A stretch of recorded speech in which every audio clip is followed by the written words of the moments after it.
And doctor, ఒక వయసు వచ్చిన తర్వాత ఇంకా కష్టం, ఆడవాళ్ళు అయితే ఒక 30 దాటిన తర్వాత ఆలోచించాల్సిన అవసరం ఉంటుంది, సో ముందుగానే ప్లాన్ చేసుకోండి అని చెప్తూ ఉంటారు. సో ఈ ఏజ్ అనేది ఎందుకు ఎఫెక్ట్ అవుతోంది అసలు?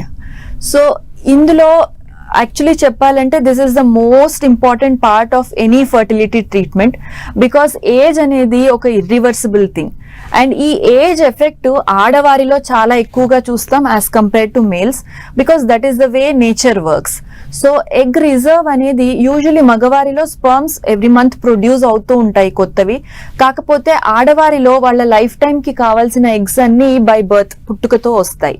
ఆ రిజర్వ్ లో నుంచి ఎవ్రీ మంత్ కొన్ని గుడ్లు యూజ్ అవుతూ వెళ్తాయి. కాకపోతే ఈ రిజర్వ్ అనేది తగ్గిపోయిన తర్వాత మళ్ళీ ఎవరు కొత్త గుడ్లు తీసుకురాలేరు. ఆడవారిలో ఏజ్ రిలేటెడ్ ఎగ్ డిప్లీషన్ ఉంటుంది. ముఖ్యంగా ఏజ్ 35 దాటిన తర్వాత ఈ ఎగ్ రిజర్వ్ అనేది చాలా తొందరగా బాడీలో తగ్గడం స్టార్ట్ అవుతుంది. సో ఇది మనం ముందరగానే గుర్తించాలి, దీని గురించి అవేర్నెస్ కూడా క్రియేట్ చేయాలి. ఈ రిజర్వ్ ఫస్ట్ మన బాడీలో ఎంత ఉందో చెక్ చేసుకొని దాని బేసిస్ మీద ఫ్యామిలీ ప్లాన్ చేసుకోవడం is a very wise thing to do.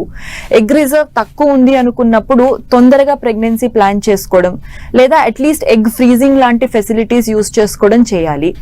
Egg reserve బాగుంది అనుకుంటే of course you can take some time, but every year ఎలా ఉంది అనేది చెక్ చేయించుకుంటూ ఉండాలి. అండ్ మన పెద్దవారు చెప్పినట్టు even I strongly believe age 30-35 దాటే లోపు ఫ్యామిలీ అనేది కంప్లీట్ చేసుకుంటే ఐ మీన్ న్యాచురల్ ప్రెగ్నెన్సీ సులభంగా పాసిబుల్ అవుతాయి, ఎగ్ క్వాలిటీ బాగుంటుంది. So as a whole it becomes an easy procedure.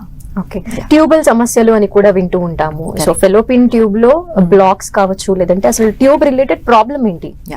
So మనం ఇది వరకు చెప్పుకున్నట్టు ఒక గర్భసంచి ఉంటుంది, 2 tubes right and left fallopian tubes ఉంటాయి.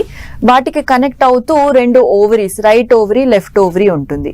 ఎవ్రీ మంత్ ఓవరీ నుంచి ఎగ్స్ గ్రో అవుతాయి, అందులో నుంచి ఒక్క ఎగ్ న్యాచురల్ గా రిలీజ్ అవుతుంది. ఈ రిలీజ్ అయిన ఎగ్ దానంతట అదే ట్యూబ్ లోకి వస్తుంది. అదే టైంలో భర్తది స్పర్మ్ ఆర్ వీర్యకణం గర్భసంచిలో నుంచి ట్యూబ్ లోకి ఎంటర్ అయ్యి ఎగ్ తో ట్యూబ్ లో కలుస్తుంది. సో ఒక విధంగా చెప్పుకోవాలంటే ఈ ఎగ్ అండ్ స్పర్మ్ కలవడానికి ట్యూబ్ అనేది ఒక బ్రిడ్జ్ లాగా యాక్ట్ చేస్తుంది. సో ఈ ట్యూబ్స్ లో గనక బ్లాక్ ఉన్నట్టు అయితే మన ఎగ్ అండ్ స్పర్మ్ కరెక్ట్ గా టైం కి పెరిగి రిలీజ్ అయినా అవి కలవలేకపోతాయి, దాని మూలాన ప్రెగ్నెన్సీ వీలు పడదు. సో న్యాచురల్ ప్రెగ్నెన్సీ లేదా IUI ద్వారా ప్రెగ్నెన్సీ ప్లాన్ చేసుకోవాలనుకున్నప్పుడు ట్యూబ్స్ ఓపెన్ గా ఉండాలి. నాట్ జస్ట్ ఓపెన్ గా బట్ హెల్దీగా ఉండడం కూడా చాలా ఇంపార్టెంట్.